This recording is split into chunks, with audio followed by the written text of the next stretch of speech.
Bonjour et bienvenue à l'Alliance française de Paris-Île-de-France, créée en 1883. Et sur cet escalier qui date déjà de plus d'un siècle, des centaines de milliers de francophones se sont croisés. Et le 20 mars, c'est votre journée à vous, tous les francophones du monde entier. Et à cette occasion, l'Alliance française de Paris-Île-de-France a décidé d'organiser un événement exceptionnel en partenariat avec l'Institut français. Inviter 3 créateurs, un écrivain vénézuélien, Miguel Bonnefoy, un metteur en scène burkinabé, Hassan Kouyaté, et une chanteuse canadienne, Rihanna, pour nous interroger sur la francophonie et la francophonie comme atout pour la création artistique en 2021. C'est tout de suite, c'est maintenant, à tout de suite en virtuel, mais toujours à l'Alliance française de Paris. Bonjour tout le monde, bonjour aux 4 coins de la planète, bonjour à toute la planète francophone. C'est le 20 mars, c'est votre journée à vous, les francophones du monde entier. Et pour fêter cet événement, pour fêter cette journée, eh bien, l'Alliance française de Paris-Île-de-France, nous avions envie de parler de la francophonie artistique.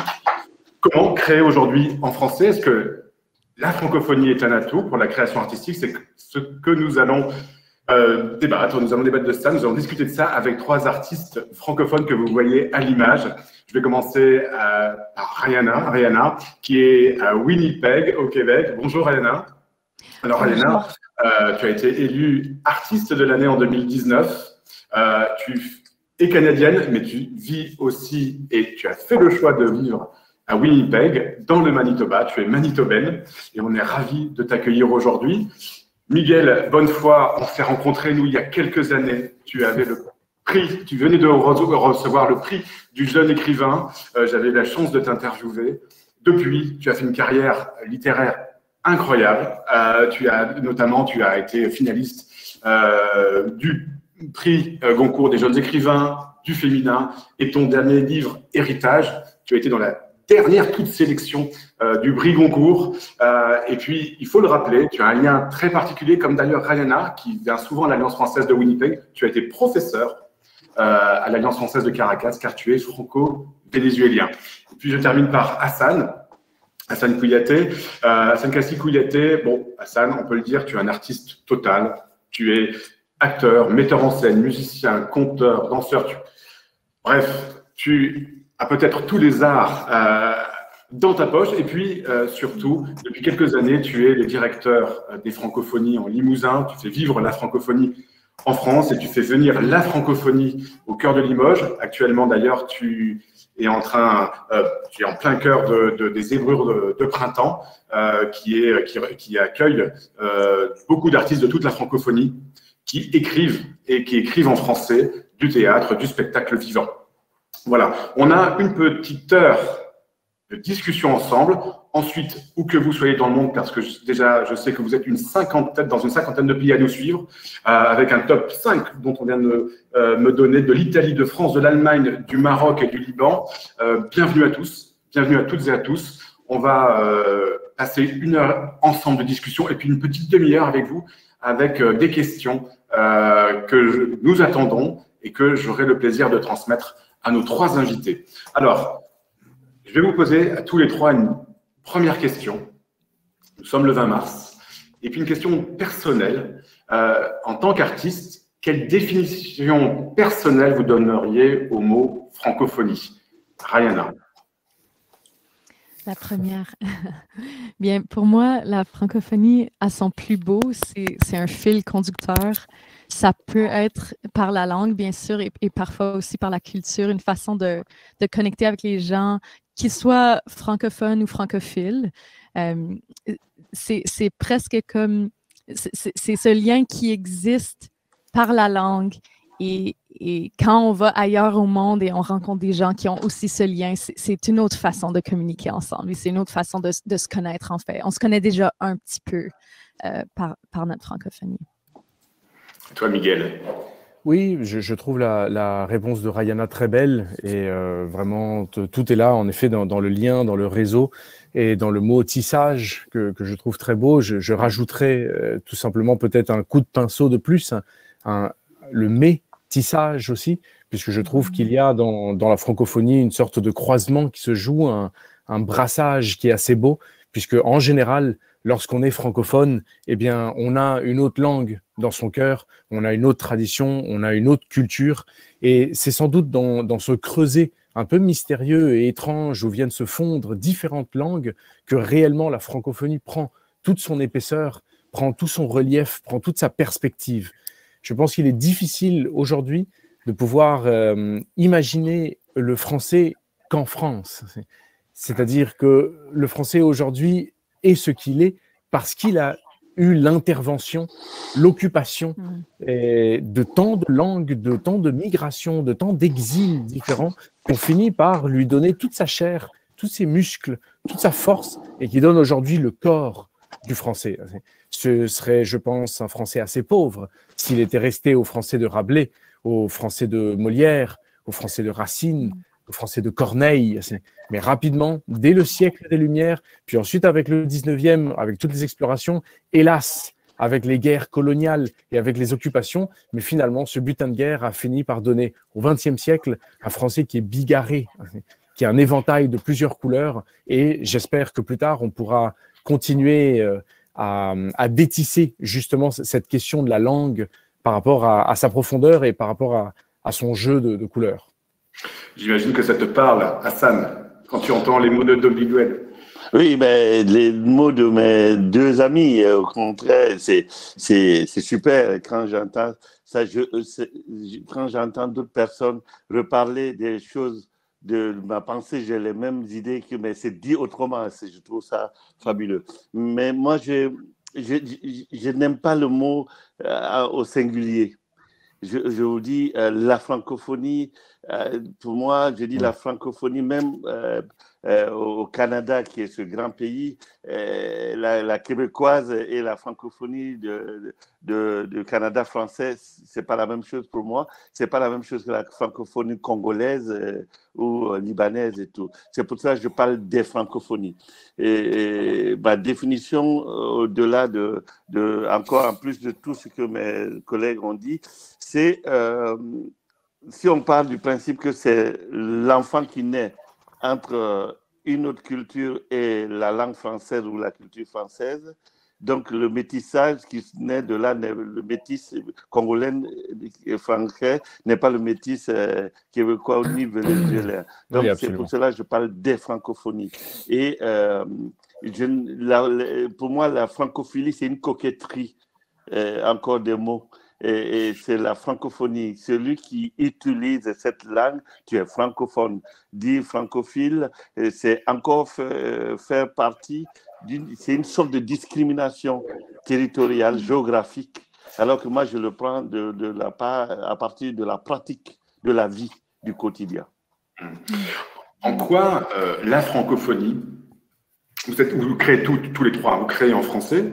Toi, Miguel, c'est pas forcément d'ailleurs ta langue maternelle, c'est l'espagnol. Vous faites ce choix de créer en français. En quoi la francophonie a quelque chose à voir avec votre identité de francophone?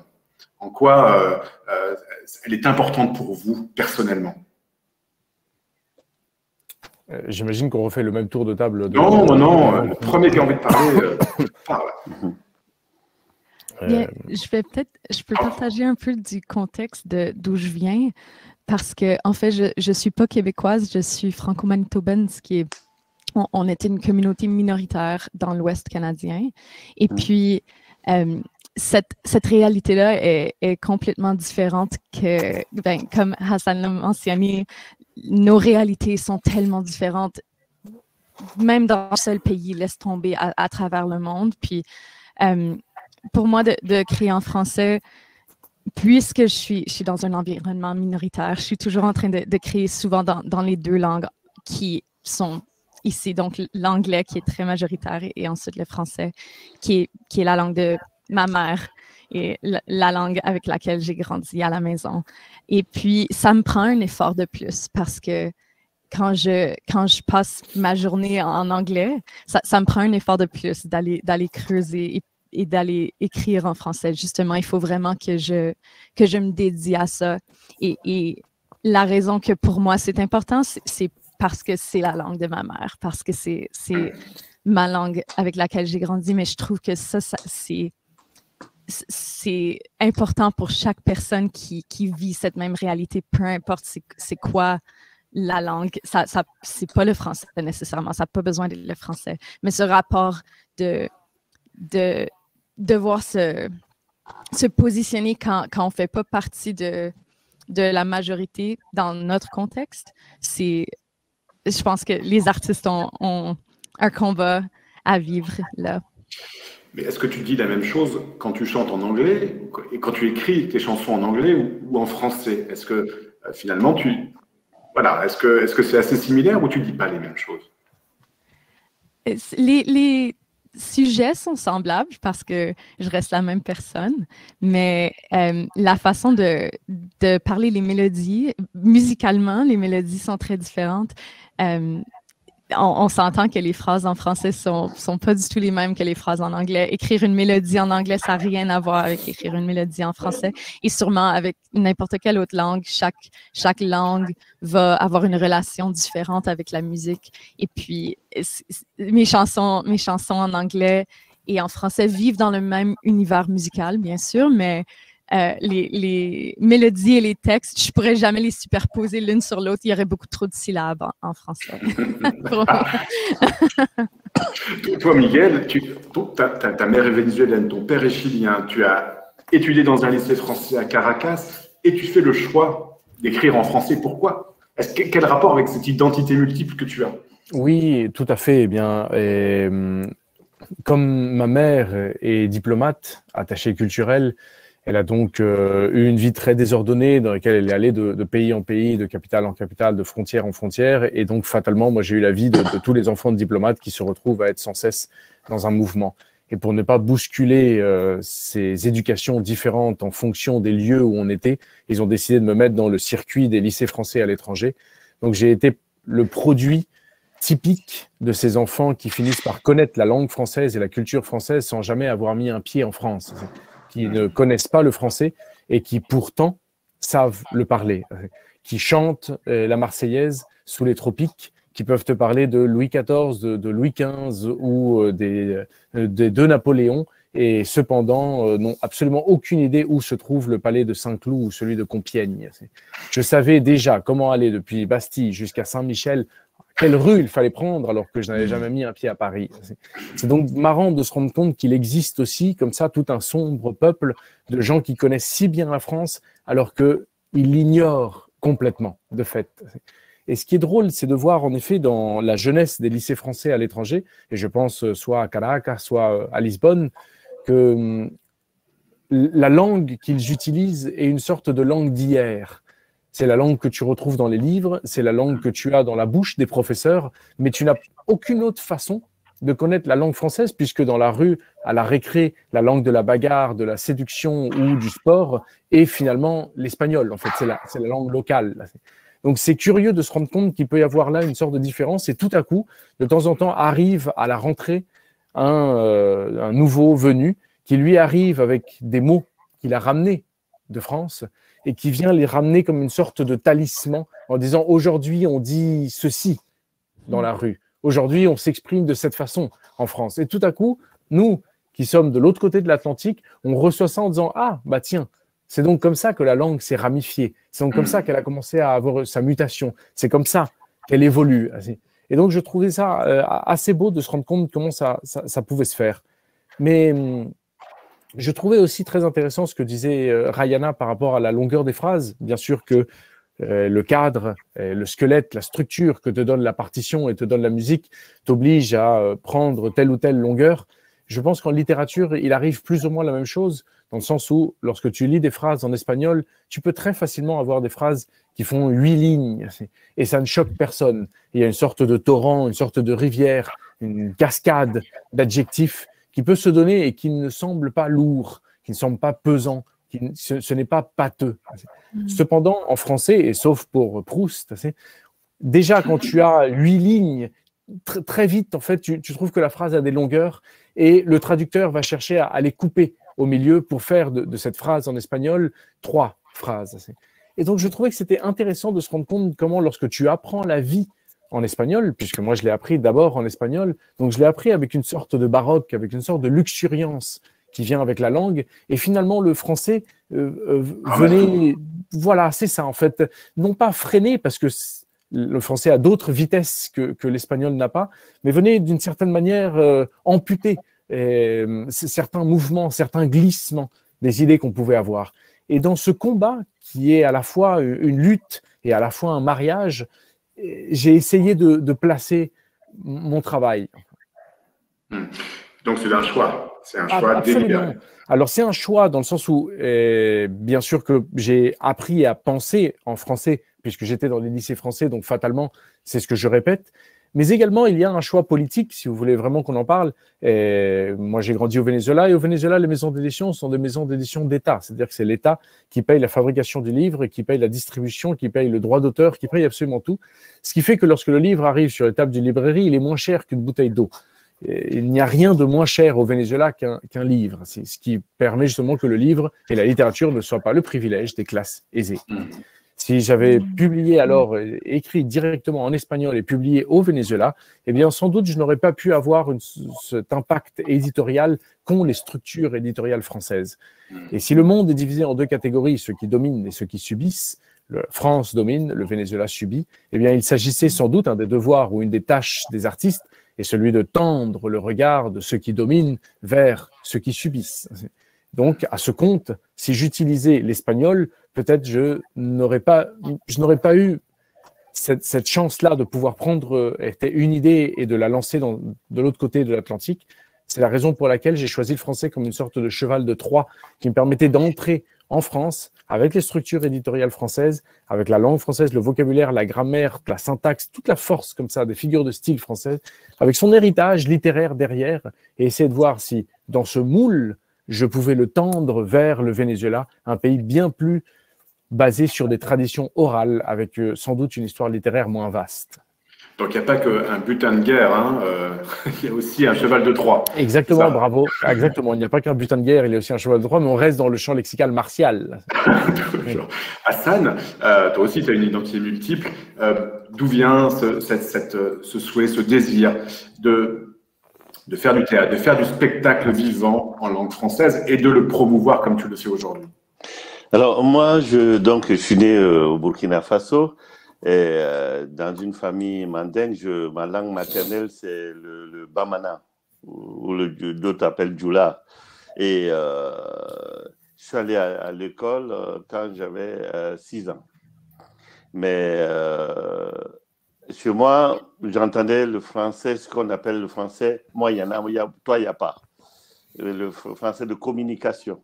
L'essentiel, c'était qu'on comprenne l'idée des choses. Et donc, déjà, le français m'avait plu de ce point de vue, parce que rien qu'au Burkina, il y a plus de 300 langues dans la définition scientifique de la langue. Hein.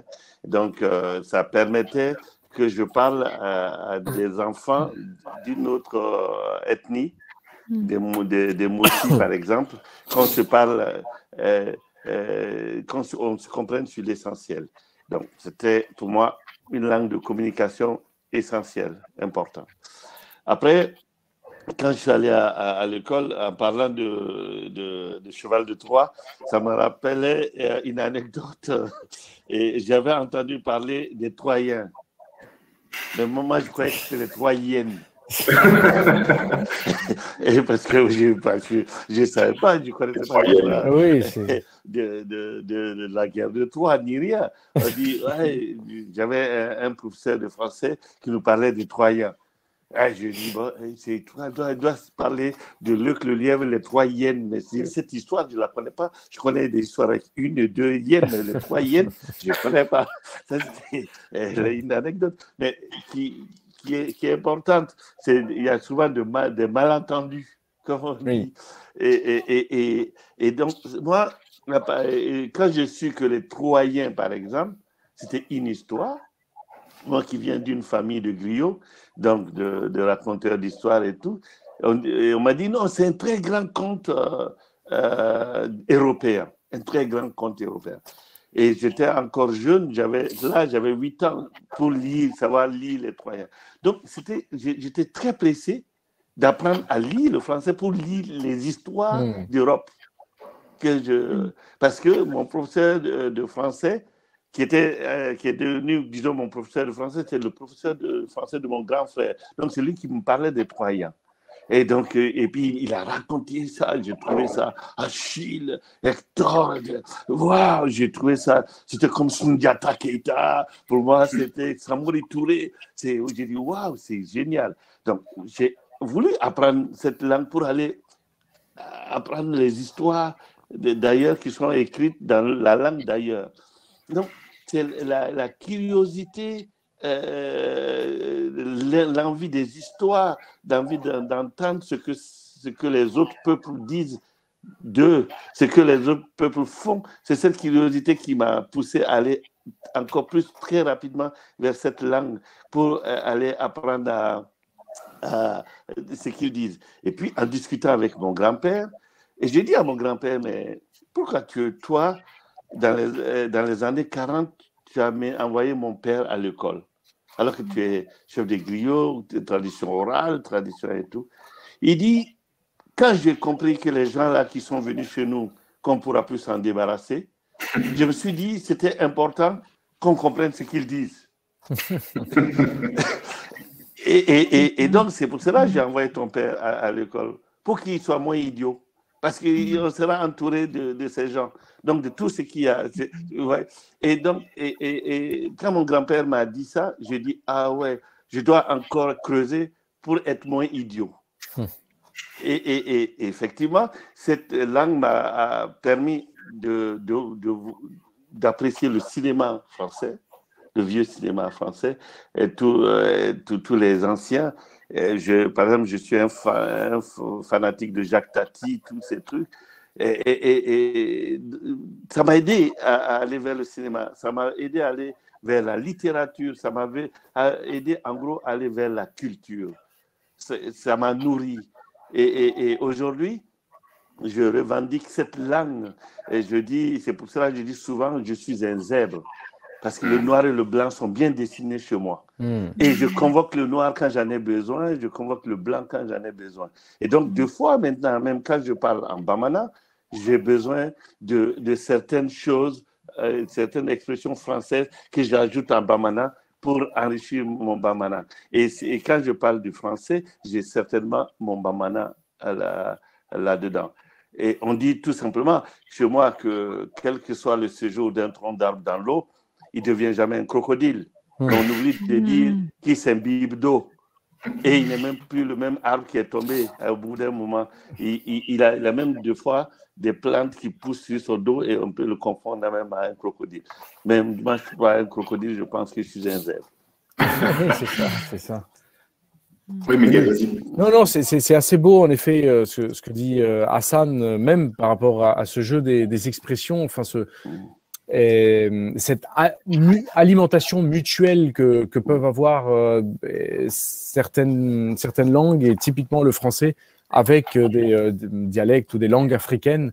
Et je pense en effet à ces expressions qui sont très lexicalisées en France et qui ne détiennent pas du tout une réalité de la conscience collective. Et par exemple, en effet, si on dit que ce n'est pas au vieux singe qu'on apprend la grimace, eh bien, tu te rends compte que peut-être un Français a seulement cette image en tête pour pouvoir parler, en effet, que le vieux finit par savoir plus que le jeune. Or, par exemple, si tu viens du Burkina Faso, peut-être tu peux dire, ou dans ton cœur, tu sais déjà qu'on n'apprend pas au vieil éléphant où se trouve la rivière. Donc, tu as déjà, tu vois, une possibilité de ramification. En espagnol, l'expression est assez belle aussi, mais toujours la même idée. Et le diable en sait plus parce qu'il est vieux que parce qu'il est diable. Et donc finalement, en effet, lorsque tu as dans ton cœur, tu vois déjà 3 ou 4 expressions qui veulent dire la même chose, ça te donne une forme de richesse et encore une fois, mathématiquement, une sorte de supériorité sur celui qui n'a qu'une seule langue. C'est ça. Et on voit bien, parce qu'on voit bien, en fait, vous êtes tous multilingues. Et vous êtes tous multilingues. Et j'imagine que ce multilinguisme que vous portez en vous, de par votre identité, de par aussi de votre vie de tous les jours, parce que vous voyagez, ça enrichit votre œuvre créative, non? J'imagine. C'est ça qui... J'imagine, toi, Rayana, tu passes, comme tu disais, facilement d'une langue à l'autre, mais toi aussi, Miguel, et toi aussi, Hassan. Aujourd'hui, être un artiste francophone, c'est ça? C'est aussi savoir accueillir toutes ces langues, toutes ces cultures qu'on a en soi? Ben, je pense qu'on a un devoir de le faire, surtout ceux d'entre nous, comme mon héritage. Si on recule très, très loin en arrière, je suis quand même sur des terres autochtones ici au Canada, puis ma famille n'est pas autochtone, ce qui veut dire que mon héritage est colonial. Et puis, je suis sur les terres des peuples qui ont signé le traité numéro 1 ici au Canada et un traité qui n'a pas du tout été respecté à travers les années. Donc, ma langue, en tant qu'une langue coloniale ici, bénéficie de certaines protections. Et puis, les langues autochtones de chez nous ne bénéficient pas de ces mêmes protections. Et puis, je pense qu'en tant qu'artiste, il faut vraiment être conscient de ça. Je réponds pas tout à fait à ta question, mais en vous entendant tous parler, ça m'a tellement interpellée parce que je pense que c'est une réalité qui est vraiment très, très importante. Et puis, si on est pour défendre notre propre langue, et dans mon cas, je parle du français, il faut aussi comprendre, dans mon cas encore, comment je bénéficie des structures qui existent. Et puis, il faut faire de la place pour les autres langues qui ont pas nécessairement ces protections-là. Et puis, encore une fois, je parle vraiment de mon contexte ici où on a des règles pour que les panneaux soient en français et en anglais, mais pas en cri et pas en Anishinaabe.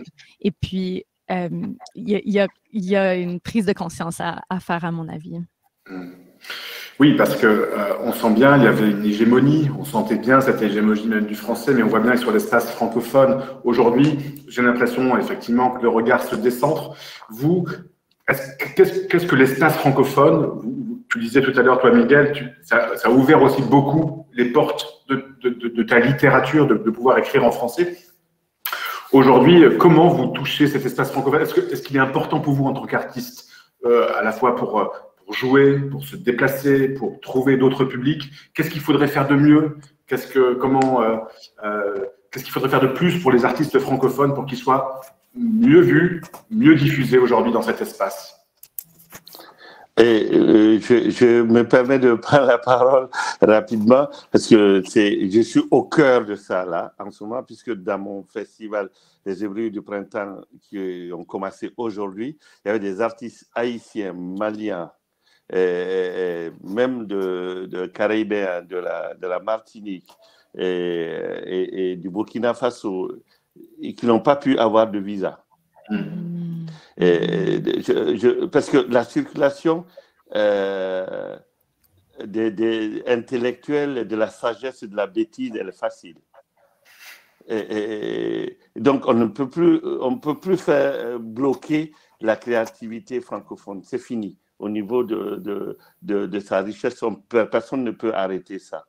Mais que des gens se déplacent pour aller faire connaître ce qu'ils ont construit, ce qu'ils ont mûri, ce qu'ils ont réfléchi, c'est ça le vrai problème. La question administrative, la question de la création ne me fait pas peur du tout. Parce qu'on va parler de moyens de création, ça c'est autre chose. Mais je dis, on peut emprisonner tout, on peut enchaîner tout, mais on ne peut plus enchaîner nos pensées, on ne peut pas enchaîner nos créations. Ça, ce n'est pas possible. Mais par contre, on peut s'arranger pour que d'autres personnes ne touchent pas ce que nous, on a créé, parce que ça peut déranger. Et il faut savoir une chose, le libre arbitre se construit par la connaissance. Et la connaissance, on ne peut l'avoir que par le partage de connaissances. Et il y a un partage de soi-disant connaissances qui est bien maîtrisé, qui est biaisé par ce qu'on appelle les réseaux sociaux. Ça, c'est très, très, très canalisé parce que l'Internet n'est pas encore net dans plusieurs pays. Il n'y a même pas d'électricité et je suis même sûr qu'il ne faille pas de l'électricité partout. Donc, ce n'est pas ça que je vais dire.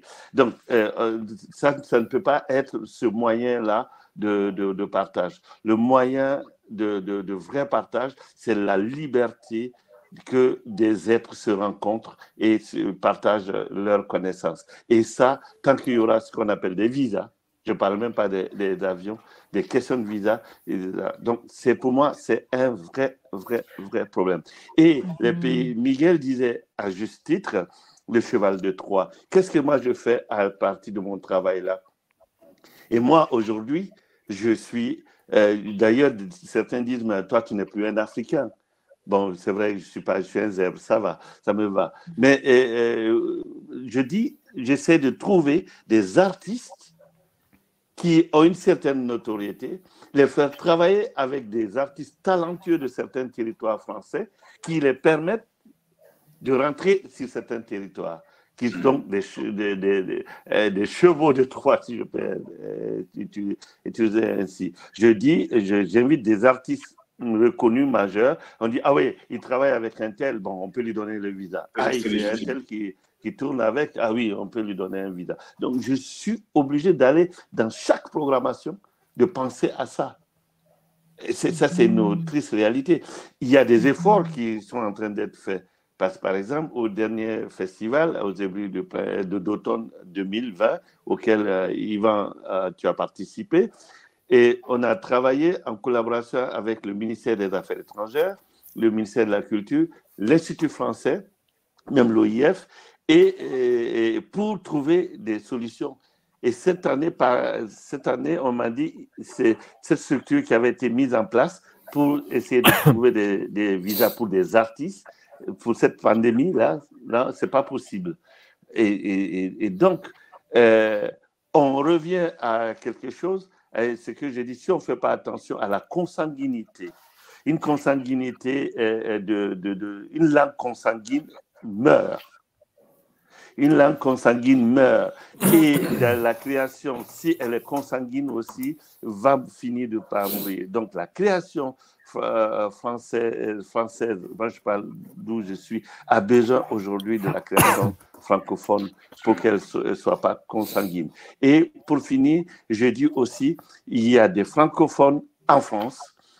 Deux fois, on va chercher des francophones à 5000 km de chez nous, alors qu'ils sont en haut, en bas de chez nous. Et parce que, deux fois, pour aller dans l'esprit de Rihanna, on a encore des régions où on parle le patois. Le patois. Et des gens qui parlent le patois et qui parlent le français, pour moi, c'est des francophones. Ce n'est pas parce qu'ils vont s'appeler Dupont ou quelque chose, c'est des francophones.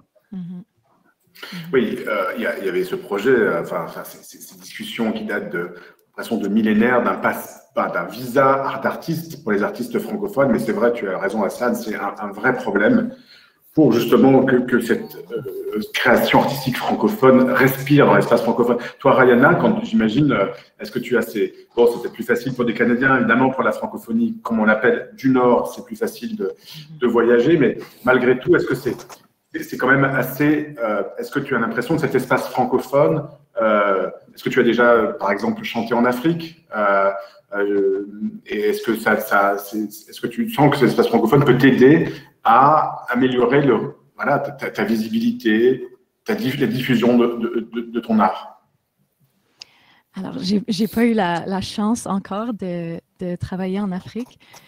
Ça serait évidemment un grand privilège. Je vois chaque fois que j'ai l'occasion d'aller quelque part qui est pas d'où je viens pour travailler, pour créer, c'est sincèrement, et là, je dis pas ça juste parce que c'est des beaux mots, c'est sincèrement un privilège parce que d'être invité dans une communauté artistique ailleurs et que ça soit, ça serait un rêve là, de pouvoir faire ça en Afrique, justement. Et puis,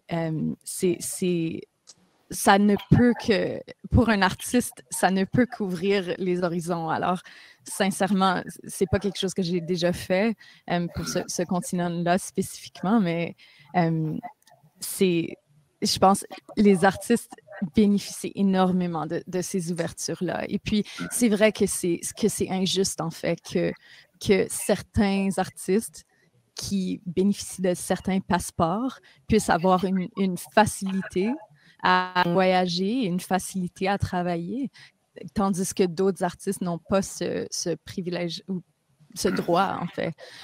Alors, je suis consciente de ça aussi et puis je suis très, très touchée par, en fait, ce que Hassan partage.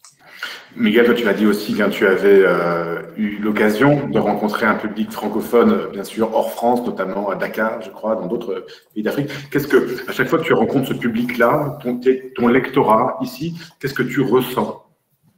Oui, je garde un excellent souvenir de ce passage, en effet, au Sénégal, à Dakar, où j'y étais allé pour faire un article pour Air France Magazine sur la jeunesse dakaroise et les écrivains qui essayaient justement de lever une voix, de dresser une parole, d'essayer de rompre avec le vieux cliché colonial comme ça, hiérarchique, sinon au contraire de montrer qu'il y avait quelque chose de nouveau qui était en train de se faire. Je me souviens très bien d'un jeune surfeur qui, devant la mer de l'Atlantique, sa planche de surf à la main, me disait, moi, presque en riant, je pourrais parfaitement prendre ma planche de surf et surfer jusqu'à la France pour émigrer. Mais si je fais ça, alors qui va contribuer et participer au patrimoine culturel de mon pays? Si la jeunesse, personnes intelligentes, profondes, fortes, qui ont des aspirations, qui ont la promesse d'un lendemain meilleur, commencent à partir, alors dans cette fuite de cerveau, qui va s'occuper de faire justement le terreau d'aujourd'hui? Et j'ai fait une très belle interview, en effet, à Dakar avec un ami écrivain que je salue du geste, Mohamed Sarr Bougar, qui lui justement essaye de mettre sa plume au service non seulement du Sénégal, de l'imaginaire collectif sénégalais, mais également d'une sorte de puissance, de pont de papier, de traboule, de passerelle qui peut se faire entre la France et l'Afrique noire pour essayer de trouver des gloires. Et à ce niveau-là, j'accompagne en effet Hassan et Rayana qui parlaient de cette endogamie. Et moi, il me semble que tu parlais, Hassan, d'une consanguinité. Enfin, l'idée est la même. C'est empêcher en effet qu'on puisse, à niveau extérieur, entrer et essayer de ramener un souffle nouveau. Et dans cette endogamie, je trouve que la littérature du XXe siècle a montré des beaux exemples. Et si je pense au mouvement de l'entre-deux-guerres de la négritude, parce que peut-être avant la Première Guerre mondiale, on était encore dans cette vieille idée coloniale comme ça, avec le blanc en haut et le noir en bas. Et peut-être dans l'entre-deux-guerres, il y a eu des soldats de cette idée, comme des Léopold Sédar Senghor, comme des Aimé Césaire, comme des Damas, comme des Diop. Je n'apprends rien en effet à Hassan, mais aussi comme des Bourguiba. Et aujourd'hui, comme des Mackenzie Orsel, comme des Alain Mabankou, comme des Glissants. Et je pense à Lionel Trouillot, je pense à mon ami James Noël, qui essayent justement de rompre avec tout ça, d'essayer de prendre la langue française, la dépoussiérer de leurs ruines, de leurs vestiges, de leurs vieilles idées, et rentrer avec force et puissance dans un nouveau château qui soit beaucoup plus vaste et beaucoup plus large. Et à ce point, je pense à Alain Mabankou, en effet, qui disait si joliment, parce que lui est congolais, il disait, moi, je ne suis pas congolais, je ne suis pas français non plus, je suis peut-être ce qu'on appelle un congolois, mais je suis fier d'être les deux. Est-ce qu'il faut un peu comment dire, est-ce que prendre, si vous êtes, enfin, qu'est-ce que vous en pensez, est-ce que prendre un peu de recul par rapport à cette un peu hégémonie française, à ces artistes voilà, français, est-ce qu'il y a un besoin de recul aussi pour trouver un peu d'espace, pour trouver un peu d'air, pour trouver aussi, voilà, c'est un peu ma question, est-ce qu'encore le poids de la création française n'est pas encore trop forte pour permettre à des artistes francophones de pouvoir s'exprimer? Alors je me permets de commencer, chers amis, si vous permettez. Moi, je pense que ça se manifeste à deux endroits. Le premier, c'est ce que j'appelle une vraie volonté politique. Une vraie volonté politique. Et parce que c'est les lois, il y a des décrets, des lois qui régissent de certaines choses. Mais la deuxième chose, c'est qui rejoint la première. Les décideurs des outils artistiques et tout. Et quel est leur degré d'ouverture réel? Quel est leur degré d'ouverture? Et dans leur degré d'ouverture, quelle est leur connaissance de l'histoire ou des histoires de leur pays? Parce que pour moi, le futur jaillit du passé. Et donc, les gens ne savent pas d'où on vient. Qu'est-ce qui nous a façonné? Quels ont été nos atouts, nos freins? Et pour finir, il y a une dichotomie entre les connaissances. C'est-à-dire qu'on dit spectacle pour enfants, spectacle pour ados, spectacle pour adultes, après spectacle pour enfants, grands, gros, petits, etc., etc. Tout est compartimenté. Et on oublie de dire que c'est un geste. La vie, c'est un mouvement perpétuel. Et tu prends au niveau où tu es. Et ce que le bonjour d'aujourd'hui, de la part de quelqu'un, ne dira pas la même chose 10 ans de la part de la même personne, puisque c'est la même personne. Toi et la personne, vous aurez bougé. Mais pourtant, ça sera le même mot. Et pourquoi j'ai dit ça? Dans le partage, moi je crois qu'on n'ouvre pas assez les consciences de nos enfants, de nos jeunes. On ne travaille pas assez à cette générosité humaine. On ne travaille pas assez sur le fait que le monde ne peut pas être unique et qu'il doit être pluriel et que la pluralité n'est pas un frein, n'est pas un danger, c'est surtout une richesse. Et si on ne part pas de là, on est foutu. Et on va faire des gestes, ce que j'appelle, on va remplir des cases, on va remplir des cases et puis on va répondre à certaines normes pour avoir certaines subventions pour reprendre le lendemain la même chose. Et je pense que aujourd'hui en France, il ne faut pas avoir peur de l'autre. Et mon grand-père, excusez-moi de souvent le citer parce qu'il m'a aussi beaucoup élevé, c'était un grand griot, il dit que si tu regardes bien dans les yeux l'autre, si tu le regardes bien, tu vas te voir dans ses yeux, dans le pupille, tu vas te voir là-dedans. Et il m'avait raconté ce conte que je vais raconter, il est petit, il est rapide, et que j'ai entendu après dans le monde. C'est un sage qui réunit ses disciples et il demande aux disciples, il dit, à quel moment on sait que notre nuit s'est achevée et que notre jour se lève? Il y a un disciple qui dit, c'est aussi simple que de faire la différence entre un lion et une gazelle. Le maître dit, c'est pas la bonne réponse. Il y a un qui dit, c'est la même chose que de faire la différence entre un baobab et un épineux. Il dit, c'est pas la bonne réponse. Les gens, ils ont aligné les réponses, ils disaient, c'est pas la bonne réponse, c'est pas la bonne réponse, c'est pas la bonne réponse. Il y a un qui a eu l'idée de dire, je ne sais pas. Qu'est-ce qui peut être la bonne réponse? Il y a un proverbe qui dit, si tu sais que tu ne sais pas, tu sauras. Et on n'ajoute pas quelque chose dans un verre plein, sinon ça se renverse. Et quand il a dit, je ne sais pas ce qui peut être la bonne réponse, le sage a dit ceci.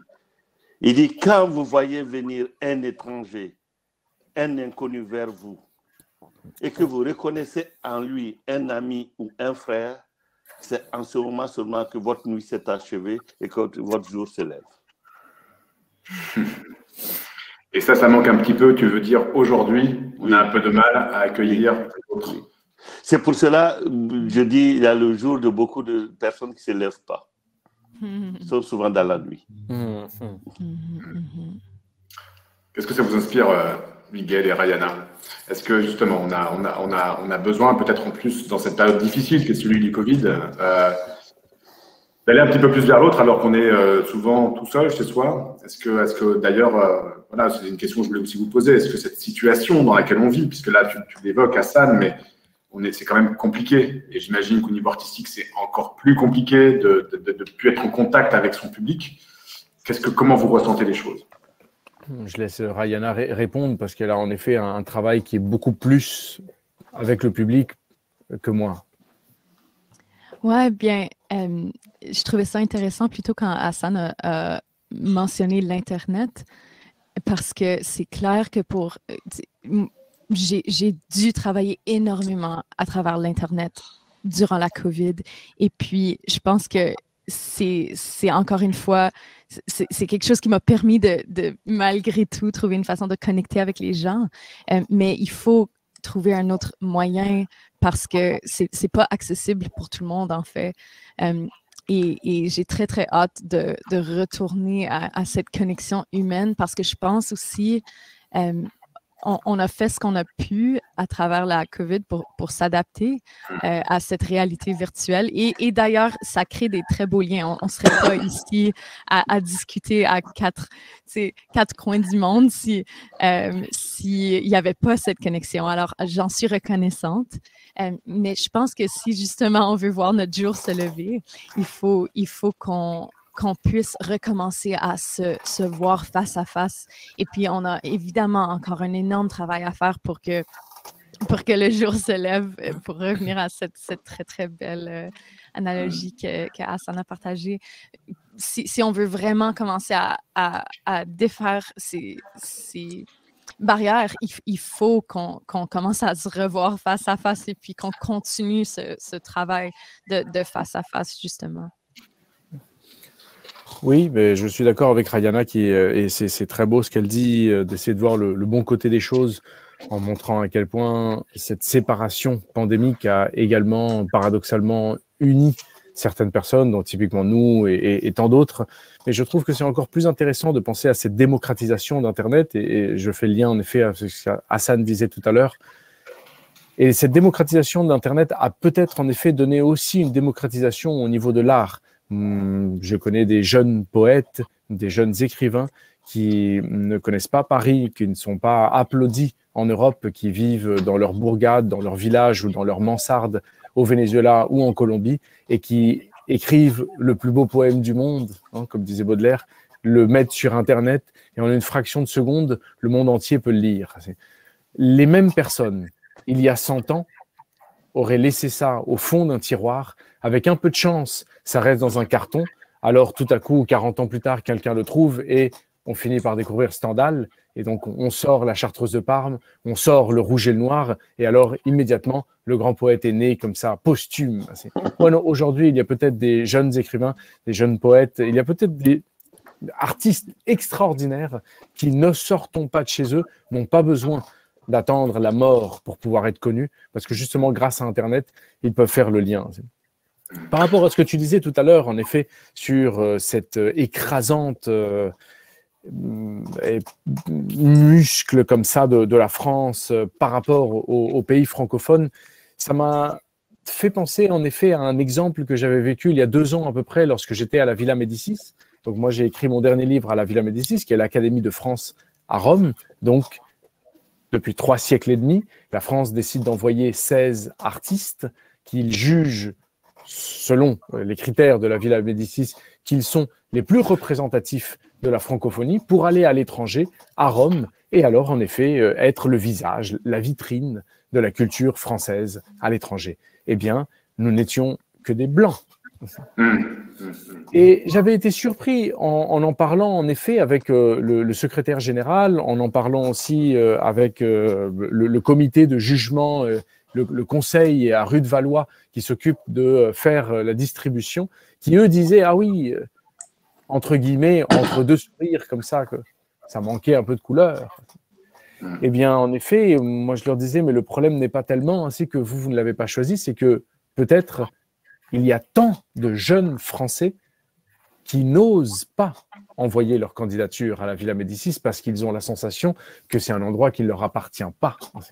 Ce qui appartient alors à une certaine catégorie de Français, alors qu'eux sont Français et pourtant ils n'ont pas le courage d'envoyer le truc. Et c'est pas parce que eux n'ont pas le courage et qu'ils n'ont pas la force, qu'ils n'ont pas le talent, qu'ils ne sont pas intelligents. C'est parce que tout simplement, il y a aussi un système qui est fait dans une sorte de muette, douce et silencieuse discrimination dans lequel les banlieues restent les banlieues et Intramuros reste Intramuros. Tu vois.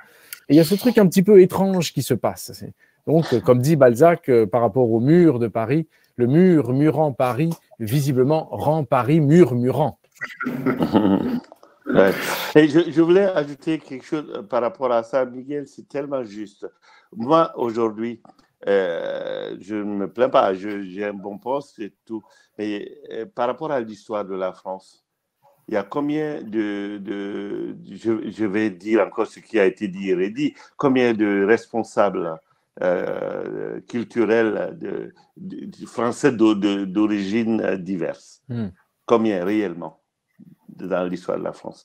Et aujourd'hui, je suis obligé, en tant que Français d'origine africaine, de sillonner. Je suis presque dans toutes les grosses associations africaines de France pour pouvoir dire aux jeunes c'est possible. Parce qu'il y a beaucoup, je connais des talentueux, des auteurs, des musiciens qui disent non, c'est pas pour eux, de toutes les manières. Même si je veux me faire humilier, c'est ce qu'ils disent. Je veux me faire humilier. Je préfère rester dans mon coin, qu'on me dise non, mais on me dit non en m'humiliant. Et ils le disent. Ils disent parce qu'il y a le non, mais comment on va te le dire? Ça va être insupportable. Donc, j'essaie de faire un travail, dire c'est possible. Ils te disent oui, toi, d'ailleurs, on me dit oui, toi, tu es l'exception qui brandisse. Et ils me disent ça, ils te brandissent tout le temps, tu es l'exception qui brandissent pour qui confirme la règle. Oui, et donc, c'est comment, je n'ai pas de solution, comment dire. C'est pour cela que je dis que peut-être c'est les lois, j'en sais rien, c'est une volonté politique. Comment ouvrir tout ça? Moi, je n'ai pas de solution. Et je vous dis petitement ce que je fais en disant c'est possible, mais j'ai dit, mais si ça reste dans ton coin, personne ne va le voir. Il y a cette, comment c'est, Nagamura, c'est ça? Cette fille. Et tout le monde parle d'elle maintenant, la chanteuse. Et on dit elle a inventé une langue, elle a inventé. Combien de jeunes de banlieue créent comme ça tous les jours, tous les matins? Combien? Mais quels sont les espaces d'expression réelle? Même les MJC qu'il y avait avant, il y en a de moins en moins. Les maisons de quartier, quelles sont les vraies politiques de maisons de quartier? Quand je parle de la démocratisation réelle de la culture, mais on parle de la démocratisation de la culture par les consommateurs, permettez-moi d'utiliser ce terme, par les gens qui vont venir regarder. Mais on ne parle pas de la démocratisation de la culture par ceux qui vont réaliser la culture, faire la culture. C'est ça un des problèmes aussi en France. Alors, j'en profite là de faire un petit appel aussi aux internautes qui nous regardent. N'hésitez pas à nous envoyer vos questions. Dans 5-10 minutes, on va clore cette première étape de notre discussion. Quel conseil, moi justement, là on parle aux jeunes, quel conseil tous les trois? J'espère qu'il y a des jeunes artistes francophones qui nous regardent ce soir. Quel conseil vous auriez envie de donner chacun dans votre art, on va dire, à des jeunes créateurs aujourd'hui, qui sont francophones, qui veulent se faire connaître, qui sont justement, comme vous le disiez, chacun peut-être dans des mansardes, au fond de leur appartement et que n'ont pas forcément tous ces réseaux. Qu'est-ce qu'il faut faire aujourd'hui pour vivre pleinement de son art quand on est un jeune artiste francophone? Mais je peux parler de... Oh, pardon. J'allais donner la parole à Rayana, justement. Parfait. Je peux parler de ma perspective en tant qu'une francophone qui a un accent qui n'est pas super bien connu et qui doit un peu expliquer comment cet accent existe et comment cette façon de parler existe. Je pense que une des choses que moi, j'ai dû vraiment défaire dans ma pratique artistique, c'est l'hiérarchie du français. Et puis, j'ai dû sortir ça de ma pratique artistique parce que pendant des années, j'essayais de changer mon français pour qu'il soit plus Quoi, sans accent? En fait. Sans accent. Tu voulais enlever ton accent du Manitoba? Oui, et puis en fait, ça venait de l'intérieur de moi, mais ça venait aussi de l'extérieur parce que je pense que malheureusement, il y a une hiérarchie très, très présente dans la francophonie. Et puis, cette hiérarchie est présente dans l'historique de l'art. Elle est présente dans la façon qu'on, comme Hassan le disait, dans la façon qu'on donne les subventions, dans la façon qu'on donne l'accès aux appuis dans les arts. Et puis, tout ça, ça peut vraiment faire une pression pour qu'on se conforme. Mais en fait, l'art, c'est censé être exactement l'inverse de ça. C'est censé être de ne pas se conformer, justement, puis d'aller pousser dans les directions qui sont non conformes. Alors, pour moi, il a fallu que j'accepte que je vais utiliser des expressions qui sont différentes et puis que je vais parfois peut-être pas être comprise. Et puis quand quelqu'un dit, se moque de mon accent, parce que j'avoue que ça m'arrive plutôt souvent, il faut que je laisse ça de côté et puis il faut pas que je permette ça à entrer dans ma création. Alors défendez votre position, défendez qui vous êtes et puis sortez de cette hiérarchie si vous pouvez. Elle est opprimante, mais il faut s'en sortir en fait. Non, très, très intéressant, vraiment, bravo, c'est tout à fait ça. Je pense qu'il y a une singularité, une authenticité à souligner et éviter absolument de rentrer dans les codes stricts comme ça et dans l'échafaudage strict du français. Sinon, se permettre des néologismes, se permettre en effet des jeux de langue. Et ça me fait penser à un article que j'avais lu par rapport un petit peu à des chiffres. Il me semble que le français a 300 000 mots. Un professeur émérite d'une université, quelqu'un qui s'exprime avec recherche, avec distinction, en connaît 6 000. Ça vous donne une idée de l'éventail d'une langue et ce qu'on peut en connaître. L'espagnol a presque le double, à 600 000 mots. Mais un professeur émérite, quelqu'un qui s'exprime avec recherche et qui utilise la langue comme il faut, en connaît 3 000. L'anglais a presque le triple. L'anglais a passé 1 million de mots. Mais un professeur émérite d'une université en Angleterre ou ailleurs, etc., va en connaître peut-être 2000. Donc, paradoxalement, ce que j'observais, ou du moins ce que je lisais dans cet article, c'est que plus la langue est courte, et plus tu en utilises l'espace. Et plus ta langue est large, et moins tu utilises l'espace. Un peu comme lorsque tu habites dans une grande maison et la moitié des chambres sont vides, alors que lorsque tu habites dans un studio, chaque centimètre a été pensé. Eh bien, je trouve en effet que la force, sans doute, du français est d'avoir essayé d'étendre les bras le plus possible pour pouvoir embrasser cette langue. Et elle peut, enfin, ça c'est l'aspect positif, et l'aspect négatif, donc le revers de la médaille, est celui justement de frustrer, de castrer et d'empêcher des personnes qui ont une autre culture ou une autre tradition de se permettre le luxe d'aller fouiller autre chose, parce qu'ils ont l'impression que la langue est déjà comme elle est. Et pourtant, c'est sans doute des écrivains étrangers qui ont donné, pas les plus beaux textes, parce que ce serait idiot d'en faire une hiérarchie, mais des très beaux textes.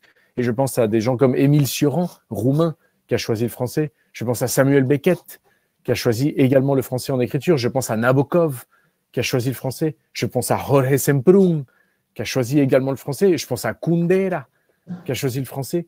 Et Romain Gary. Et tout à coup, tu te rends compte, en effet, que c'est parce qu'ils venaient d'une autre langue et parce qu'ils ont su bousculer ces chiffres, les 300 000 mots et les 6 000 mots, qu'ils sont parvenus à donner non seulement à leur écriture et à leur langue une singularité, mais également à donner une nouvelle authenticité, une nouvelle identité à la langue française. Et aujourd'hui, on est très fiers. Hassan, ce sera juste avant de prendre la question des internautes. Donc, tu es aussi à la tête d'une institution. Aujourd'hui, tu es en contact avec tous ces artistes qui viennent de tous les quatre coins de la francophonie. Quel conseil tu donnerais à un jeune artiste francophone aujourd'hui? Alors, je vais vraiment aller dans le même sens que Rayana et Miguel. On ne peut pas dire mieux, mais c'est que la route va être longue, mais on va y arriver, c'est tout. Et c'est tout. Et que il faut pas essayer de rentrer dans les rangs pour pouvoir continuer son chemin. C'est essayer de créer son chemin. Et c'est ça qui dure. Parce que c'est ce qui nous appartiendra.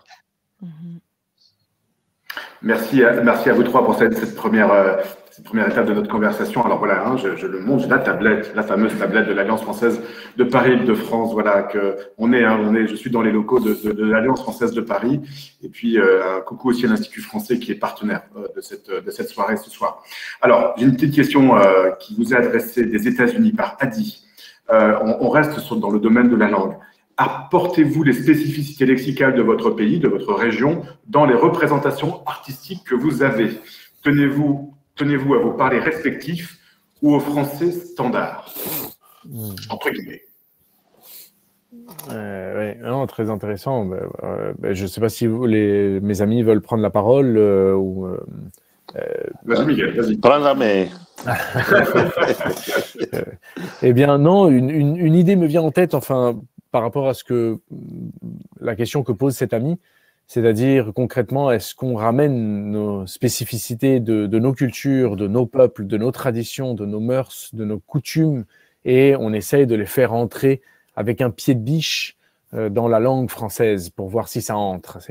Eh bien, je me souviens de m'être retrouvé et m'être confronté à un problème très simple qui était celui de décrire une pluie tropicale en français. Alors, la France est tropicale, puisqu'il y a en effet la Guadeloupe, je ne sais pas, il y a Cayenne, la Martinique, enfin ça, donc la France est tropicale, et elle a en effet un champ lexical qui est tout à fait tropicalisé. Mais lorsque je venais en effet du Venezuela, je me souviens avoir passé une bonne partie du temps de l'écriture du livre à essayer de trouver les mots justes pour pouvoir justement décrire une pluie tropicale, qui sont ces pluies qui tombent pendant 10 minutes, dont chaque goutte est grosse comme un poing fermé, où tu as l'impression que c'est l'océan entier qui est en train de se déverser sur la ville et que tout lave, tout passe. Et lorsque ça se finit, le soleil réapparaît et sèche les flaques qui sont restées en une fraction de seconde.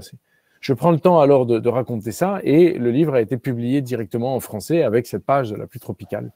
Mais lorsque, curieusement, le livre a été ensuite traduit en espagnol, qu'il a été publié au Venezuela, ils ont bien sûr traduit la page de la pluie tropicale. Et lorsque le public vénézuélien a lu cette page, quelqu'un m'a demandé pourquoi avoir pris tant d'encre et tant de papier pour raconter quelque chose d'aussi simple que nous voyons tous les jours. Et je trouvais que c'était assez beau de se rendre compte à quel point il pouvait y avoir une sorte de différence entre ces deux cultures, et c'était par rapport au jeu de la langue. Alors bien sûr, j'avais essayé de ramener cette spécificité du Venezuela en français. J'ai bon espoir un jour d'écrire directement dans ma langue maternelle, l'espagnol, et peut-être être en train de parler de la pluie bretonne qui peut durer un demi-siècle sans s'arrêter. Justement, Rayana, j'imagine, on en parlait même avant qu'on commence ce direct, hein, beaucoup d'expressions dans ta langue aussi. Et que tu mets dans tes chansons, comment ça se passe? Oui, bien avant qu'on commence l'entrevue officielle, c'est ça, j'avais dit que j'en avais beaucoup sur mon assiette cette semaine, et puis je me suis rendu compte que c'était pas une expression que tout le monde comprenait. Puis ce que Miguel raconte, c'est intéressant parce qu'en tant qu'artiste, je pense qu'on est toujours en train de négocier entre quand on doit s'expliquer et quand on ne doit pas s'expliquer. Et puis pour moi, ça, c'est toujours un ballon que j'essaie de trouver. Mais comme je le disais plus tôt, j'ai fait un peu j'ai un peu changé ma façon d'approcher les choses il y a quelques années, quand je me suis vraiment dit ça sert à rien d'essayer de me conformer. Je trouvais ça intéressant que la personne qui nous a posé la question a dit le français standard, entre guillemets, ces guillemets méritent d'être là, en effet. Et puis, ça sert à rien de se conformer, comme je disais, mais plutôt, des fois, expliquer, ça c'est important. Alors, pour moi, en musique, je garde la partie musicale, dans mon français à moi, et puis dans ma bulle à moi, mais ensuite, quand je parle de mes chansons, quand je passe en entrevue, quand j'ai des beaux échanges comme celui-ci, je me dis ça vaut la peine d'expliquer, puis c'est en fait comme ça qu'on ouvre les portes. Alors, Hassan, on a lancé cette semaine en grande pompe le dictionnaire des francophones. J'imagine que toi, casser la langue, l'enrichir, c'est aussi un de tes combats. Oui, moi, je dis, en revenant au français standard ou pas, moi, je ne sais plus ce que ça veut dire, mais ce qui me concerne, puisque je ne suis pas un français standard, moi-même. Donc, voilà, comme j'ai expliqué, moi, je viens de plusieurs cultures. En off, tout à l'heure, on me disait, tu es burkinabé. J'ai dit oui, de nationalité. Puisque mon arrière-grand-père de nationalité était guinéen. Mon grand-père de nationalité était malien. Moi, je suis de nationalité burkinabé et maintenant français aussi. Donc, moi, je ne me pose pas ces questions-là, sauf quand je me retrouve dans l'administratif. Le discours administratif, oui, il est standard. Donc, mon discours, oui, parce que j'ai peur qu'on me mette hors jeu tout de suite. Donc, je me mets dans... Pour avoir les subventions pour parler un français standard. Voilà, et je mets mon nom et mon adresse à gauche du page, et le truc à droite, et l'objet, et tu vois, je deviens standard pour ne pas me faire rejeter. Et là, quand je suis dans là, je suis moi. Et là, je veux surtout pas être standard, sinon je ne servirai à rien. Si je suis standard, je ne sers à rien. Voilà. Je ne sais pas. Et puis, donc, naturellement, en revenant à cette histoire de dictionnaire qui est superbe, d'ailleurs, je remercie ceux qui ont eu l'initiative et qui ont travaillé là-dessus, c'est extraordinaire. C'est la reconnaissance déjà de ce que les autres peuvent apporter à la langue française. Ça, c'est déjà très, très bien. C'est ce postulat de départ. Et puis, moi, je suis allé déjà me promener là-dedans et j'ai appris des choses. Rien qu'en 5 minutes, c'était extraordinaire. Je suis sorti moins idiot que quand je suis rentré. Donc, oui, c'est bien cette histoire de dictionnaire. Moi, quand je veux créer, je ne parle que de mon urgence, de où je suis et comme je suis. Et je dis, c'est ça qui va intéresser l'autre. Parce que si je fais comme l'autre, il est déjà, qu'est-ce que ça va l'intéresser? Il y a une question d'Alberto, qui est étudiant à l'Alliance française de Paris, qui est un petit peu dans la même thématique. Qu'est-ce que vous pensez des anglicismes? Pour être reconnu en France, est-il nécessaire de parler le français? Français de l'Académie, peut-être. Les anglicismes, alors... Rayana pourra en parler, non? Comment on gère tout ça quand on est du Manitoba et qu'on navigue entre ces deux langues? Ouais, c'est intéressant. Alors, mon français va beaucoup changer quand je parle à ma sœur ou à mes amis franco-manitobains et quand je parle à des gens qui ne viennent pas de notre communauté. C'est clair que nos phrases, on a ce qu'on appelle le franglais, puis on papillonne entre les deux beaucoup. Personnellement, ça me stresse pas dans le sens que je pense que, vu qu'on est très minoritaire ici au Manitoba, en allant à l'école, on s'est fait marteler en se faisant dire ne parlez jamais un seul mot en anglais, et puis très, très strict. Et je trouve que en fait, ce que ça peut créer, c'est une aversion envers le français. Et puis, beaucoup de mes collègues avec qui je suis allée à l'école ont perdu leur lien avec la langue parce que c'était un lien qui était trop formel. C'était un lien qui était stérile, en fait. Et puis, pour moi, les anglicismes, je me stresse pas parce que si je me mettais toute cette pression encore une fois, je reviens à la hiérarchie et de parler d'une certaine façon, je pense que mon lien avec la langue disparaîtrait. Et puis, on est nombreux au Canada à avoir des patois. Je pense aux Acadiens qui sont à l'est du pays, qui parlent le chiac, donc qui est vraiment une langue qui est un mélange du français et de l'anglais. Et pourquoi est-ce que ça serait pire que le français, en fait? Pourquoi? Mais comme le dit Youssouf qui nous écrit de Singapour, non, pardon, c'est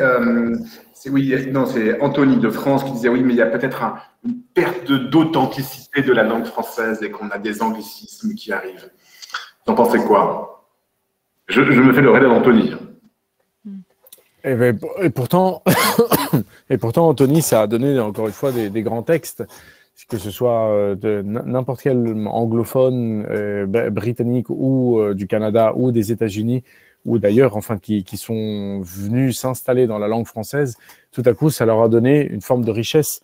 Bien entendu que je ne pourrais pas parler des anglicismes, mais par rapport aux hispanismes, le jeu est plus ou moins le même et il existe en anglais des mots qui appartiennent qu'à cette langue, qui ont la force de cette langue, qui dans le ventre phonétique, parfois même du mot, il y a déjà toute la substance de ce qu'il désigne, et en français, en général, la traduction est peut-être moins bonne. Alors à ce moment-là, qu'est-ce que tu fais? Soit tu décides de garder le français et donc rester sur la situation moins bonne, ou au contraire, tu décides de naviguer un petit peu, de circuler, comme disait si bien Rayana, de négocier avec la langue pour voir si tu peux faire un système de troc presque. Et encore une fois, je ne veux pas du tout revenir à l'espagnol parce que ce n'est pas la question, mais je pense par exemple au mot guacamaya. Guacamaya en espagnol, c'est le perroquet à 3 couleurs, qui peut vivre 100 ans, magnifique comme ça. Lorsqu'il se pose sur une branche, c'est la forêt entière qui se penche avec lui. Et à l'intérieur du mot guacamaya, il y a déjà, tu vois, cet oiseau tropical, baroque, sublime, magnifique, etc. Le même mot en français, c'est ara. Tu conviendras avec moi que ça a moins de gueule, ça a moins de reflets, moins de relief, ça a moins de puissance. Donc, lorsque tu mets dans un texte que la guacamaya pasaba por el cielo, alors tu as déjà la guacamaya qui passe par le ciel. Tu vois, cette espèce d'aigle comme ça. Lorsque tu mets à l'ara passer par le ciel, eh bien, tu as l'impression d'un petit oisillon sans intérêt. Donc, c'est là où tu mets à négocier un petit peu avec la langue, jusqu'où tu vas te permettre un hispanisme dans ton texte en français pour justement donner toute la saveur, toute la pulpe et du coup ne pas se ranger dans un français standardisé. Alors, il y a une question aussi évidemment qui nous vient de Singapour, aussi de la part de Youssouf, qui nous dit aussi longtemps qu'il y a la géographie, il y aura des accents, pas de rang, c'est l'idéal, mais est-ce que c'est faisable? D'éliminer les accents? De dire, on parle de français standard, on parlait de l'écrit, d'accord, c'est l'oral. Ouais. Est-ce que aujourd'hui, chanter, alors l'écrit, il n'y a pas d'accent, mais faire du théâtre, chanter en français avec son accent, voilà, comment ça se passe pour tous ces artistes-là? Rayana, j'imagine que ça te parle. Bah oui. Tu disais tout à l'heure que tu avais même essayé de gommer, parfois même au début de ta carrière, cet accent que tu as hérité de ta naissance, on va dire. Oui, bien, c'est encore une fois, toutes ces conversations, ça dépend où est de quel point on regarde, parce que si notre base, c'est qu'on se dit que le français de l'Académie française, le français à Paris est le français standard, c'est clair que la conversation va être centrée autour de ça. Mais si on enlève cette hiérarchie, la conversation va complètement changer et va être complètement différente, parce qu'un accent, c'est quoi? Selon moi, quelqu'un à Paris a justement un accent parisien. Alors un accent, c'est quoi? C'est en fait notre interprétation de comment parle quelqu'un d'autre. Alors, à mon avis, c'est la plus belle chose au monde, finalement. Ça veut dire qu'on est en train de rencontrer quelqu'un d'ailleurs. Ça veut dire qu'on est en train de rencontrer quelqu'un qui va nous ouvrir, qui va nous faire lever le jour, comme disait Hassan. Alors, j'ai bien aimé cette histoire. Alors, pour moi, ça va nous prendre du temps. Ça va nous prendre du temps à décomplexer le domaine des arts. Ça va nous prendre du temps à enlever cette hiérarchie, parce qu'elle est autant en fait, elle est surtout dans les ressources, parce que les ressources, l'administration est encore contrôlée par un type de français qui est très puriste. Mais est-ce que toi, Hassan, tu as eu déjà des artistes sur scène où tu sentais qu'ils essayaient de se conformer à ce français soi-disant sans accent, ce français standard? Alors, avant de parler des artistes, je veux parler de moi-même. J'ai été pris comme comédien par un metteur en scène très connu, entre guillemets, voilà, qui m'a dit, pour une pièce, il m'a dit, j'adore ton interprétation, j'adore tout, mais on va te donner un coach pour gommer ton accent. Ah oui. Et je lui ai posé la question, oui, je lui ai posé la question, mais qu'est-ce que tu as adoré alors quand tu m'as vu jouer? Qu'est-ce que j'ai joué avec mon accent? Et je lui ai dit, si tu es un très grand metteur en scène, c'est super, le projet que tu veux me proposer, c'est super, tout ça, c'est super, mais ce que je refuse, c'est que tu essaies de gommer mon âme. Et pour moi, gommer un accent, c'est comme tu gommes le noyau pour montrer que la coquille. Joli. Et donc, est-ce que tu as des artistes, malgré tout? Bon, bah, toi, tu as peut-être cette force de caractère qui, voilà, mais est-ce que tu il y a des artistes fragile avec cette Pour histoire-là? répondre à ta question, j'avais oublié, oui, je connais pas mal d'artistes d'origine diverses qui, comme ils disent, pour manger. D'ailleurs, il y a un de mes grands frères, dont je tairai le nom, qui a accepté le rôle et qui a fait ce travail. Et il m'a dit, Hassan, toi, tu n'as pas des enfants à nourrir encore à Paris, mais moi, j'ai des enfants à nourrir à Paris et à scolariser. Voilà. Et des fois, c'est triste d'entendre ça, mais en même temps, c'est sa vérité. C'est sa vérité. C'est lui, il a raison de là où il est, puisque moi, je ne peux pas voir de là où il est. Et oui, d'ailleurs, quand je fais mon casting, je ne sais pas si tu as vu mon dernier spectacle à Congo, c'était quelque chose qui était hyper important pour moi. C'était que je voulais des gens, comme on dit, qui avaient gardé leur noyau, qui avaient gardé leur âme. Voilà. Parce que les coquilles vides, ce que j'appelle les coquilles vides, voilà, on les trouve maintenant partout.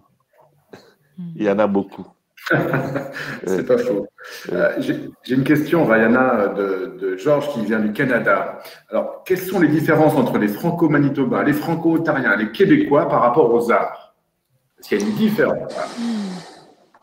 Est-ce que, voilà, c'est une question, je pense, qui est intéressante aujourd'hui parce que la diversité, la francophonie est très, très diverse au Canada. Mais quelle relation par rapport à l'art? Je dirais qu'il y en a deux qui sont principaux. Ne parlons pas de l'art parce que les artistes en tant que tels, l'art, souvent les artistes vont se rejoindre. Et puis, le côté artistique, c'est en fait ce qui est le plus simple.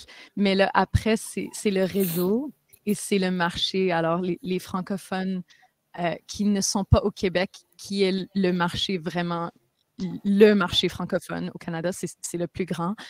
On a tous à se positionner en relation au Québec.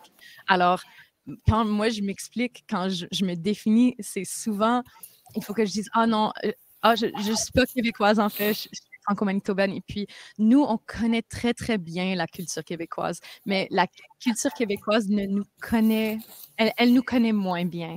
Alors, il y a ce positionnement qui est différent.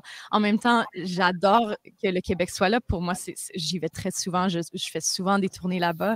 Alors, c'est un marché qui est très, très important pour moi. Mais ça veut dire que je peux pas, quand je m'adresse à mon public au Manitoba, je le fais souvent en anglais. Alors, je présente mes chansons francophones, mais je le présente en anglais. Alors, le rapport au public est complètement différent. Et puis, ce qu'on a à faire pour mettre du pain sur la table est complètement différent. D'ailleurs, ça rejoint sur cette question du centre, hein, que ce soit au Québec, que ce soit à Paris. Il y a une question des États-Unis. Dans quelle mesure votre parcours francophone et interculturel a favorisé une démarche de décentration?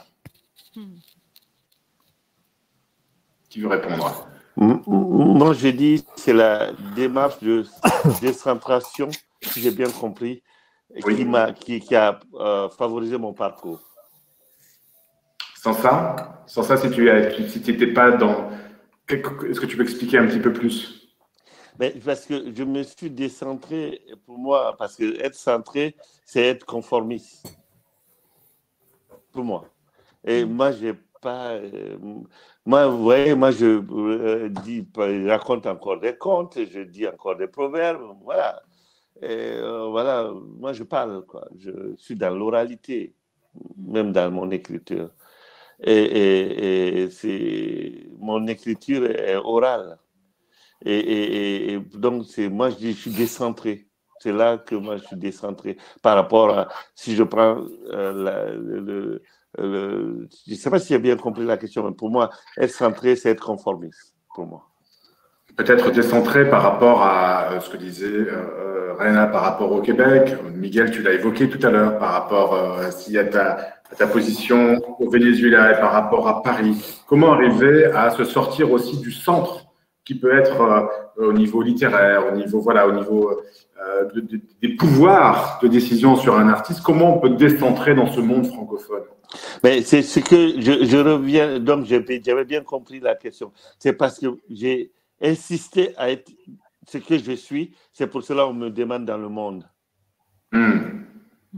Il faut arriver avec sa propre identité. Oui, et vraiment, je fais le tour du monde, j'ai cette chance, et c'est parce que je viens avec ce que, comme j'ai dit, qu'on ne trouve pas souvent assez facilement comme ça. Alors qu'il y en a plein comme moi, mais sauf que la seule chose que j'ai pu connaître, c'est il y a un délit d'initié un peu. Je sais comment faire. Qu'est-ce que tu en penses, toi, Miguel? Est-ce qu'il faut comment arriver à... Tu le disais, hein, tu écris en français, mais tu es aussi on en a parlé dans un milieu littéraire très parisien. Je te demandais, est-ce que voilà, c'est pas très étouffant tout ça? Comment sortir aussi et aller vers cet espace francophone qui est bien plus multiple que ce que peut proposer le boulevard Saint-Germain à Paris? Absolument. Eh bien, oui, j'ai rarement été, entre guillemets, centré dans ma vie pour une raison très simple, c'est que ça a été très désordonné puisque j'ai eu beaucoup de mouvements depuis tout petit. Et donc, quelque part, la seule centralisation du français a été dans la valise de livres que j'emportais ici et là, puisque les livres, les idées, la pensée, comme disait Hassan, l'art en général n'a pas de frontières et il y a une porosité qui se joue de frontière en frontière et qui permet de faire circuler tout ça. Donc, cette décentralisation par rapport à Paris, si on considère que c'est le centre, peut-être qu'on le considère historiquement que c'est le centre aussi depuis la Première Guerre mondiale, parce qu'il me semble que c'est à la Première Guerre mondiale, alors qu'on avait ramené des jeunes Français de toute la France et qu'ils arrivent tous sur la même ligne, dans la même tranchée pour combattre le même ennemi, c'est là où les généraux se sont rendus compte qu'il y avait plus de langues dans un même pays que de types différents de fromages. Et donc, il fallait quelque part unifier le français, il fallait lui donner un accent, lui donner une syntaxe, lui donner une grammaire qui soit toujours la même, juste pour pouvoir donner des ordres militaires. Et donc, on a choisi le français de Paris. Et donc, curieusement, aujourd'hui, nous qui sommes la conséquence, le résultat de ça, en fait, on est en train d'utiliser une uniformisation du français qui est tout simplement un acte belliqueux qui a été fait par des généraux pour pouvoir donner des informations militaires. Donc, imagine-toi de venir faire de l'art avec déjà cette vieille idée centralisée qui a un siècle. Mais peut-être on peut creuser encore davantage et essayer de chercher un peu plus loin. Et si on est en train de parler de géographie éclatée, puisqu'il s'agit de centre et de décentre, peut-être alors, depuis Einstein, on peut penser que l'espace ne peut que être relatif par rapport au temps. Et je trouve beau, en effet, de réfléchir aussi à une décentralisation temporelle. C'est-à-dire que ce soit Ryan, que ce soit Hassan, on est sans cesse en train d'être le pont entre les mots d'hier pour expliquer le monde d'aujourd'hui. On est en train d'utiliser les notes de musique d'hier, qui sont bien plus vieilles que nous et que toutes les générations qu'on connaît, pour pouvoir exprimer la réalité d'aujourd'hui. C'est-à-dire que la grande tâche et le grand devoir, c'est vaste, sublime et mystérieux qu'a l'artiste, est sans doute celui de se décentraliser à un niveau géographique, mais aussi à un niveau temporel, et comprendre qu'on peut avoir dans une main les mots qui sont dans les poubelles de l'histoire pour essayer de les jeter dans la lumière violente de la contemporanéité et essayer d'en faire un miroir qui soit réel et transparent. Une toute dernière question, parce qu'on a plusieurs questions, alors qui nous viennent de France, qui nous viennent de Suisse. Comment soutenir aujourd'hui les artistes francophones? Que peut faire le public, hein, il y a pas mal de questions là-dessus. Comment aujourd'hui soutenir les artistes francophones? Et en plus, on sait que c'est particulièrement compliqué dans cette période de Covid. Comment de votre point de vue?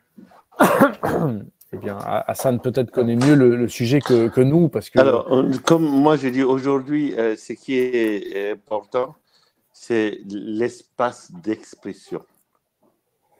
Comment favoriser les espaces d'expression. Expression avec E majuscule, avec S majuscule à la fin. Et c'est ça. Après, dans le comment, tu peux développer beaucoup de choses, mais tout rentre là-dedans. Pour moi. Je ne sais pas. Ouvrir les espaces. Ouvrir les espaces. Mais le premier espace, le plus grand, où on ne pense pas aller ouvrir, c'est dans nos cœurs. Il faut ouvrir ces espaces-là. Ouvrir ça là. Et quand ça c'est ouvert, je vous assure, le reste vient. Je suis convaincu de ça. Miguel, Rayana, vous partagez ce que dit Hassan, j'imagine? Comment ne pas le partager? C'est ça. Comment ne pas le partager? Absolument.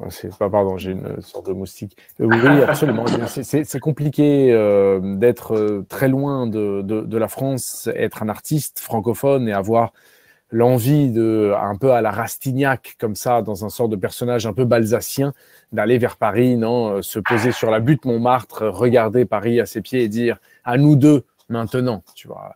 Et je comprends en effet que ce soit compliqué. Et je ne sais pas si il s'agit d'être davantage, comme on le disait tout à l'heure, spécifique par rapport à soi-même, honnête par rapport à soi-même, sincère par rapport à soi-même. Et je pense que tout artiste, la première question qu'il a à se poser, c'est « est-ce que j'ai quelque chose à dire ?»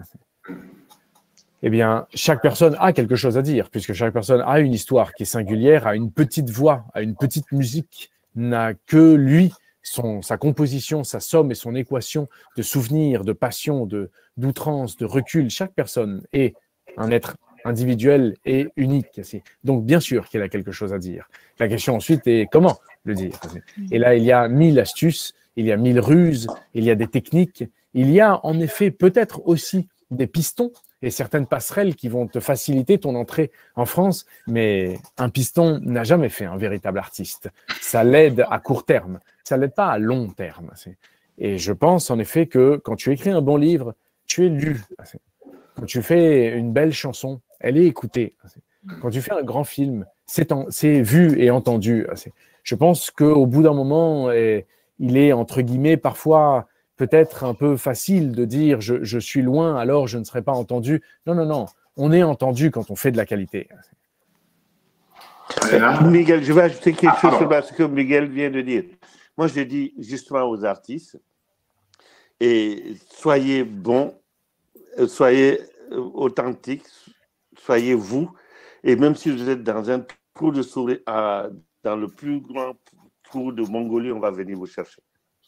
Parce que la qualité artistique, on sent l'odeur de partout au monde, quel que soit l'endroit. Peu importe les frontières. Oui, je suis convaincu de ça. Alors, Rayana, je te laisse conclure notre discussion de ce soir. Bien, mes collègues l'ont tellement bien exprimé. L'idée de s'ouvrir et de s'imbiber des arts des autres, c'est magnifique. Et là, je vais peut-être finir sur un point très pratico-pratique, comme on dit chez moi. Si vous aimez quelque chose, si vous aimez le travail de quelqu'un, dites-leur payés pour leur travail, continuez à les suivre, partagez leur travail. Et là, je ne veux pas dire, faites-le pas par devoir, mais faites-le parce que nous, on en a besoin, en fait.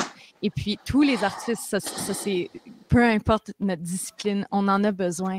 Surtout maintenant, on en a besoin. Alors, si vous accrochez sur quelque chose, s'il y a quelque chose qui vient vous chercher, allez un petit peu plus loin pour nous le dire et puis pour nous le montrer. En fait, c'est la plus grosse et la plus grande chose au monde pour nous. Merci à vous trois, merci d'avoir été présents, merci à tous les internautes qui nous ont suivis aux quatre coins du monde. Vous pourrez retrouver cette discussion en rattrapage, voilà, sur le site de l'Alliance française de Paris, voilà, pour réécouter, parce que je pense qu'il faut parfois réécouter les choses. Beaucoup de choses ont été dites, beaucoup avec votre cœur ce soir. Je pense que beaucoup d'internautes, et nous le disent, et continuent à nous le dire, ont été très touchés parce que vous avez dit. Je pense que c'était voilà, c'était important de vous entendre, tous les trois. Donc, un grand merci à vous et puis un grand merci à vous tous voilà, qui nous avez suivis pendant cette 1h30 autour de la francophonie artistique. Merci et à bientôt. Merci. Merci beaucoup. Merci. Bravo Ryan, bravo Hassan, bravo Yvan. Bravo à vous, cher ami. Ouais. Bravo.